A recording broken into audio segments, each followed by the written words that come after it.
Okay, hello out there. I'm Jennifer Racusin. This is like my fourth or fifth or sixth. I don't even know how many times I've tried to record this thing. Hopefully this is the one that works. I am here to talk to you about creativity. But I'm not talking about creativity like painting a picture or composing a piece of music. That's really producing a product. I'm going to talk to you about creativity as a frame of mind. Maybe a way of being is the way of saying it. No, I'm going to talk to you about being in the moment. I should have looked this up. I'm sorry I didn't if I'm giving you bad information.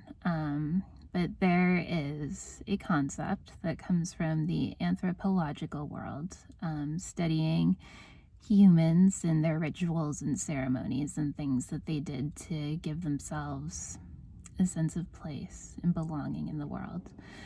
And there's this concept called liminal space. And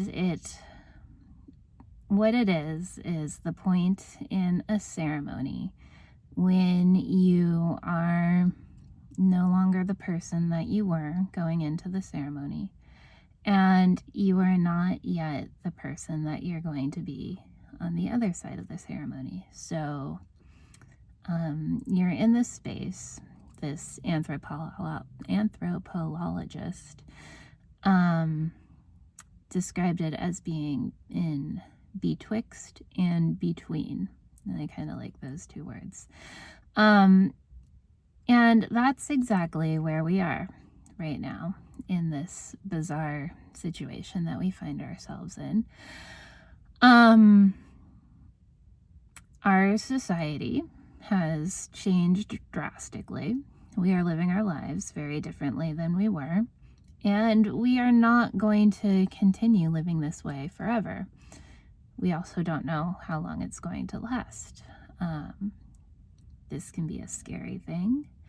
This can be a threatening thing. This can be something that makes you feel really uncomfortable and insecure.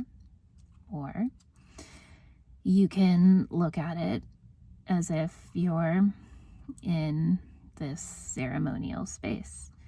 Because this is a very unique opportunity that we've been given, that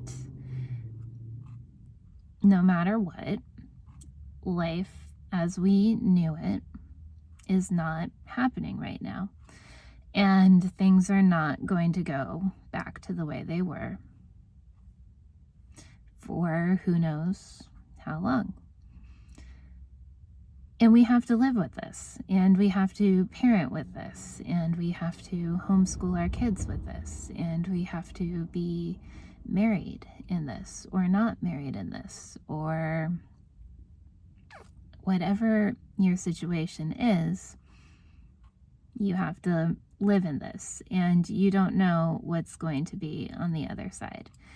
And it's really hard to make plans for the future when you don't know what tomorrow is going to bring. I don't know about you, but I keep getting thrown curveballs every couple of hours, every couple of days. Things just change completely. And the plans that I had made are not going to work out anymore. So, this is where creativity comes in. This is where creativity as a way of being comes in, as just a way to frame your thoughts in the way that you're tackling a problem. Because to me, that's what creativity is. It's solving a problem. It's being open to solutions, no matter what they look like. It's being willing to try something even though you have no idea what you're doing. This moment in time is giving us so many opportunities to try this on. And to be honest, it can be fun. It can be enjoyable. It can be like a game. To me, the unknown of the situation kind of takes the pressure off of it. Because none of us have ever done this before. None of us living on this planet at this time have ever tried something like this. So how do we know if we're doing it right? How do we know if we're doing it wrong? We don't know. We just have to keep moving forward. All right. Let's talk about Frozen for a second here. Frozen 2, to be exact, because I have a 6-year-old daughter and I've seen the movie. And ooh, have I listened to the music. And there are 2 songs in Frozen 2. The first one you might be familiar with is Elsa's big song about going into the unknown. And well, here we are. We didn't choose it. It came to us, and we are all living in this very unknown situation. The second song is Princess Anna's song. Sorry if you haven't seen this movie. I guess I'm going to spoil it a little. Sorry if you have seen it, because I've seen it a lot too. Okay, sorry. Princess Anna's big number, when she's down in the cave and things seem like they're at their worst and she has no idea what she's going to do. And she remembers that she only needs to do the next right thing. That's it. That's all you can do. In each moment, all you can do is the next right thing. And usually when you're in a situation with your kids, say, because we're here to talk about homeschooling, you usually have 2 options. There's the one where you can be tired and angry and crabby, and I take that one a lot. Don't get me wrong, I'm not a perfect parent by any means. I have made tons of angry, emotional mistakes, so that's an option. It's okay to take it, because you can apologize, you can talk through it, you can acknowledge that mommy made a mistake and I'm going to do better next time. Or you can take the option where, to put it simply, you can take the one that feels good. Instead of yelling, you can, I don't know, try laughing. Instead of saying no to the request to run around with the kids at the park, even though you're tired, you can say yes, and you can decide to be present and in the moment with kids. I do not always take this option. Again, I oftentimes don't, because I'm exhausted and frustrated myself, but when you have the energy and the inspiration and it feels good, you can say yes to being spontaneous and being in the moment with your kids. And you can invent a game together. You can play tag. You can look at clovers and be curious and start thinking about what lives down there. And you can investigate it in a scientific way, or you can investigate it in a storytelling way, and maybe a story starts coming from that, and maybe you start drawing, or maybe you're inspired to start building with sticks at the park, and now you've found a way that you can start connecting with your kids, and you can start feeling good, because it is fun to play. It is fun to be in the moment and to notice little things. I know when you're feeling stressed and angry, it feels very, very difficult. But sometimes it's fun to remember that creativity, spontaneity, being in the moment, looking at something that you don't know the answer to and saying, I'm gonna try it anyway, can help you be a better parent, because now you're paying attention to your kids Now you're in a frame of mind where you can listen, you can pay attention. Now you can start looking at the situation with a little bit more curiosity. You can remember that these are very small people and that they're having a difficult time too. You can acknowledge that you're having a difficult time because now your kids are a little more relaxed and willing to play with you. It just opens things up in a different way. So that to me is creativity. When curiosity and a willingness to try something new lead to a feeling of connection and openness. And I don't know about you, but I am feeling maybe not trapped. Maybe that's not the right word. I'm going to have a sip of water here. Excuse me.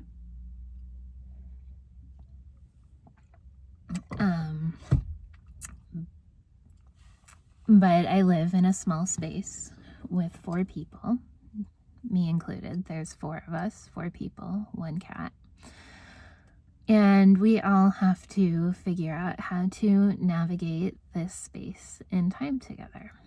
And so that's why I started talking about liminal space at the beginning of this, because that between that concept and my time at CalArts, this is also a technique that I learned at the art school that I went to for college.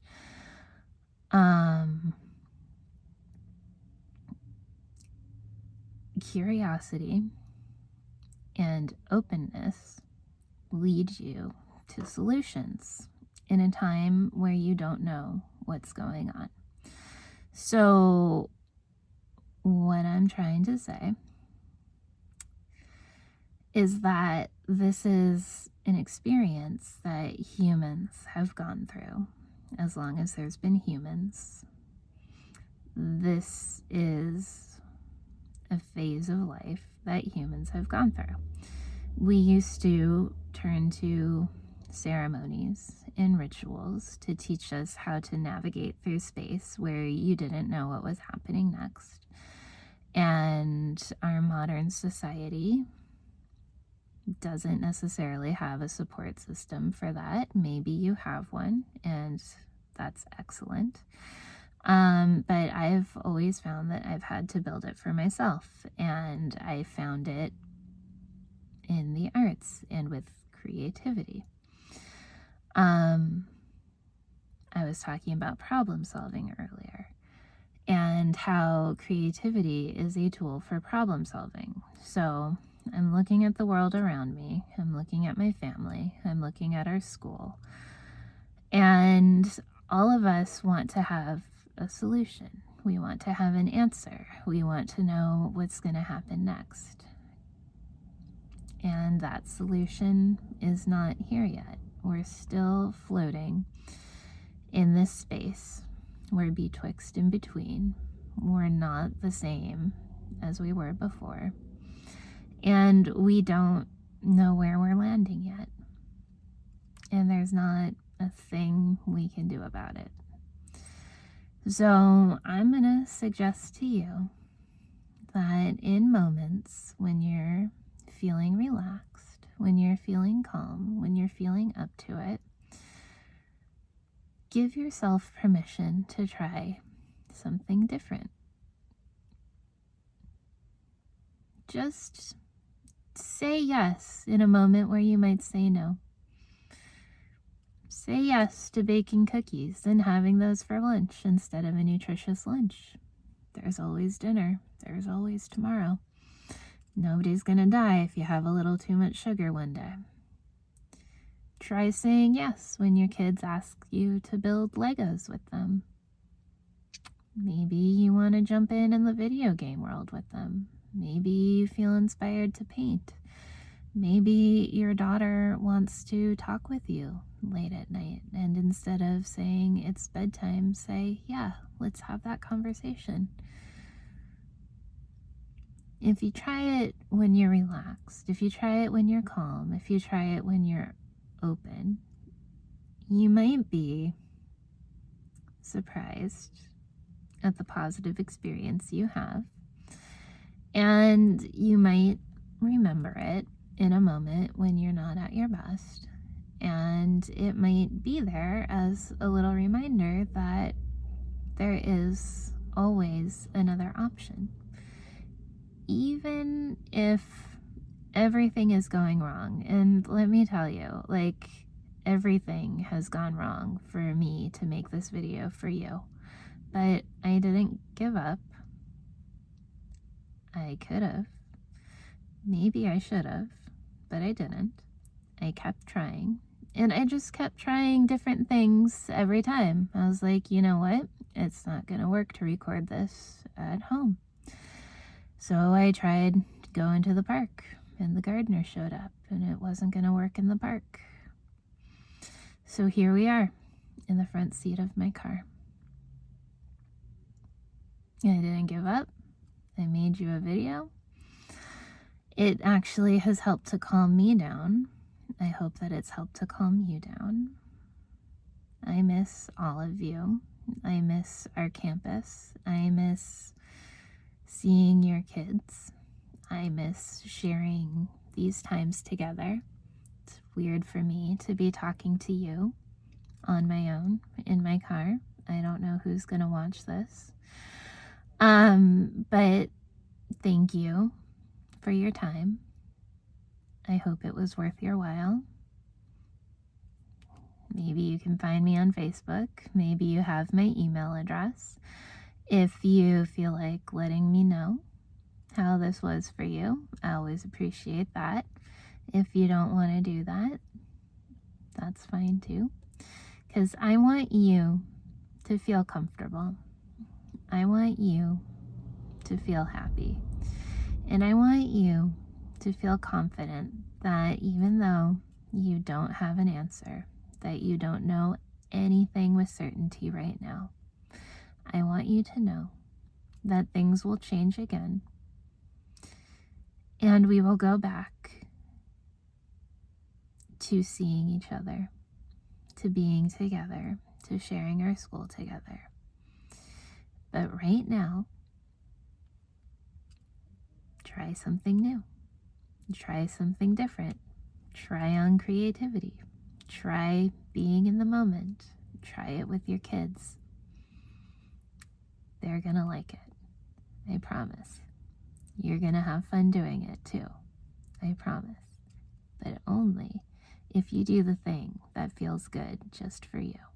I don't know what that is. I can't tell you what it is. But one day you're gonna be in the moment and you're gonna feel it and you're gonna say yes to it. And everybody's gonna laugh and everybody's gonna smile.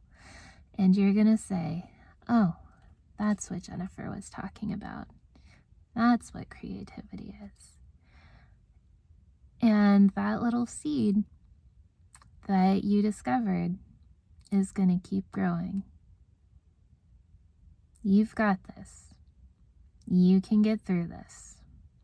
People before you have gotten through situations like this. People after you are going to get through situations like this. And people just like you right now are going to get through this. Thank you for listening to me. Good luck out there, but you got this. I believe in you. Okay. Bye.